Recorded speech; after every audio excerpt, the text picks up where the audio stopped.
कहते हैं एक पुत्र पिता की परछाई होता है और हर परछाई चाहती है कि वो अपना अस्तित्व प्राप्त कर सके। पुत्र चाहता है कि वो अपने पिता की भांति बने या कभी कभी उनसे भी श्रेष्ठ बने, पर इसमें कुछ भी अनुचित नहीं।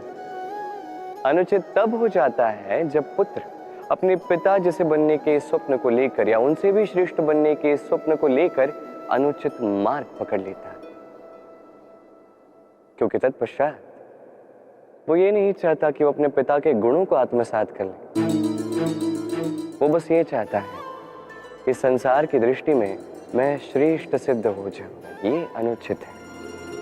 संसार में कई सारे लोग इसलिए श्रेष्ठ बनने का प्रयास करते हैं ताकि उनके परिवार के पिता का मान सम्मान बढ़ता रहे। ऐसे भी लोग होते हैं और यही है अंतर उद्देश्य का। स्मरण रखिएगा, यदि आपका उद्देश्य शुभ होगा मार्ग भी शुभ होगा, यदि आपका उद्देश्य अशुभ होगा तो मार्ग भी अशुभ होगा। तो अपने पिता जैसे बनने का प्रयास अवश्य कीजिए, उनसे भी श्रेष्ठ बनने का प्रयास अवश्य कीजिए, किंतु स्मरण रखिएगा आपका संकल्प और आपका उद्देश्य दोनों शुभ होने चाहिए। शक्ति पाना इतना कठिन नहीं है जितना शक्ति पाने के पश्चात उसे संभाल पाना कठिन है। क्योंकि जैसे ही मनुष्य शक्ति प्राप्त कर लेता है उसके मन में गर्व आता है, जो अभिमान बनता है, जो हठ बनता है। इसलिए शक्ति प्राप्त करने के साथ ही विनम्र होना अति आवश्यक है।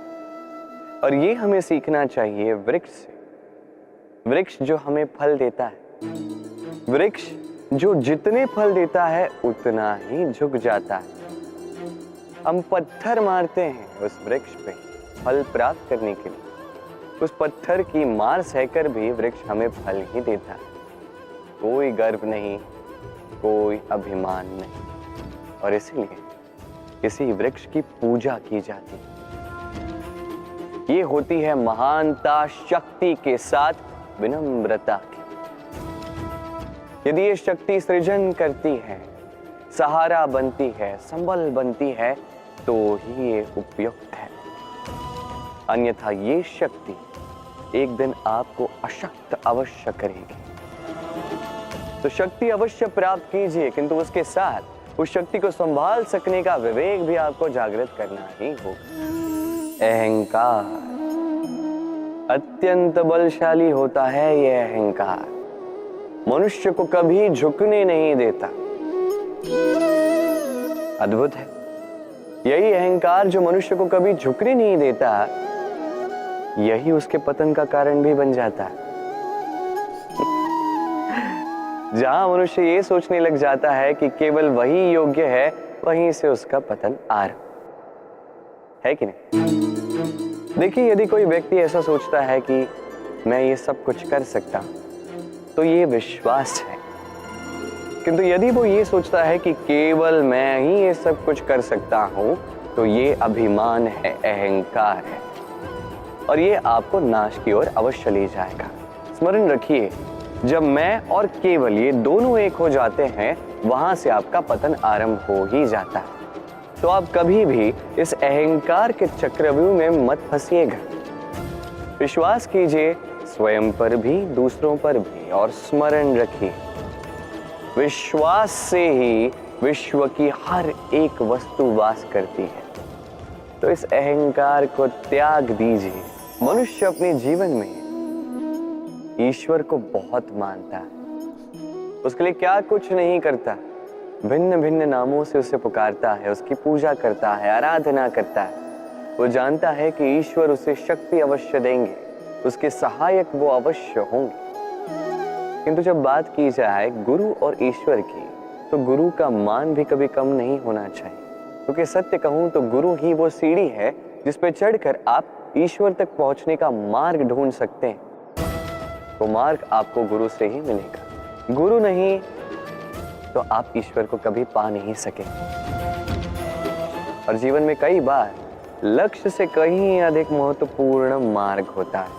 तो इस मार्ग का सम्मान करना सीखिए, अर्थात गुरु का सम्मान करना सीखिए। क्योंकि गुरु ही परमेश्वर होते हैं। आपके जीवन में आपका सच्चा मित्र कौन है? आपका सबसे श्रेष्ठ मित्र कौन है? वो जो समय आने पर आपकी सहायता करता है, या वो जो समय आने पर आपको धन देता है? देखिए, हम मनुष्य हैं, हमारे जीवन में लेन देन चलता ही रहता है, ये हमारे जीवन का भिन्न भाग है।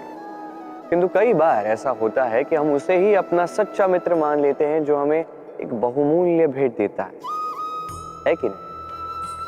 अब आपके जीवन में वो बहुमूल्य भेंट क्या है? वो अमूल्य मित्र कौन है? ये निर्णय आप ही का है। किंतु यदि आप मुझसे पूछें तो मेरे अनुसार स्वर्ण, हीरे, मोती, धन ये बहुमूल्य नहीं। बहुमूल्य है साथ जब आप अकेले हो, समय जब आपको उसकी आवश्यकता हो, समर्पण जब आपको विश्वास की आवश्यकता हो। जो व्यक्ति आपके प्रति ये 3 गुण रखता है, जो आपके कठिन समय में आपका साथ अवश्य देता है, जब आपको आवश्यकता हो आपको समय अवश्य देता है, आपके लिए वो पूर्णतः समर्पित है, तो वही आपका प्रबल मित्र है, वही आपका सच्चा मित्र है। क्योंकि सत्य कहूं तो मित्रता का अर्थ ही है अपने आप को पूर्ण रूप से अर्पित कर देना। तो आपके इस मित्र के लिए अपने प्राण न्योछावर कर दीजिए। मनुष्य जीवन में 3 काम अवश्य करता है, कुछ देता है, कुछ लेता है, तो कुछ त्याग देता है। ये भी सोचता है कि ये करे तो कैसे करे। देने के लिए इतना धन नहीं है, लेने के लिए संसार में इतना स्नेह नहीं है, और त्यागने के लिए जीवन में इतना सुख ही नहीं है, ये कैसे करे। होता कुछ ऐसा है कि हम भौतिक संसाधनों में इतने व्यस्त हो जाते हैं कि हम समझ ही नहीं पाते कि क्या देना है, क्या लेना है और क्या त्यागना है। तो आज मैं आपको बता देता हूं। स्मरण रखिए ये 3 महत्वपूर्ण गुण, ये 3 महत्वपूर्ण भाव। देने के लिए दान, लेने के लिए ज्ञान और त्यागने के लिए अभिमान। जब आप दान देना सीख जाएंगे, ज्ञान अर्जित करने की शक्ति अपने आप में आ जाएगी, और जब ये ज्ञान आप में प्रवेश कर जाएगा, अभिमान अपने आप ही आपसे दूर चला जाए। जो व्यक्ति इन तीनों में संतुलन बनाए रखता है, उसका वर्तमान, भूतकाल, भविष्यकाल, लोक, परलोक सब कुछ सुधर जाता है। जिस दिन आप दान देना सीख जाओगे, ज्ञान लेना सीख जाओगे, अभिमान त्यागना सीख जाओगे, आपको सर्वशक्तिशाली, सर्वशक्तिमान ईश्वर की भी आवश्यकता नहीं होगी, क्योंकि तब ईश्वर आप ही में वास करेंगे। जीवन में कई बार समस्याएं हमें चारों ओर से घेर लेती हैं। ये समस्याएं कई प्रकार की होती हैं। धन की समस्या हो सकती है, परिवार की समस्या हो सकती है, किसी संबंध की समस्या हो सकती है, कभी कोई दैनिक आवश्यकता हो सकती है, कभी कोई दुविधा हो सकती है, अनेक समस्याएं आती हैं। किंतु जब भी कोई समस्या होती है, हमारे मन में उसके लिए एक उत्तर अवश्य होता है, जो हमारे ही भीतर होता है। इसे हम कहते हैं आत्मा। आत्मा परमात्मा का ही रूप होती है, और परमात्मा वो तो कभी कुछ अनुचित नहीं चाहते, है कि नहीं? ये आत्मा अच्छे से जानती है क्या उचित है, क्या अनुचित है। यदि चुनौती है तो वो ये कि आप अपने मन को समझ लें,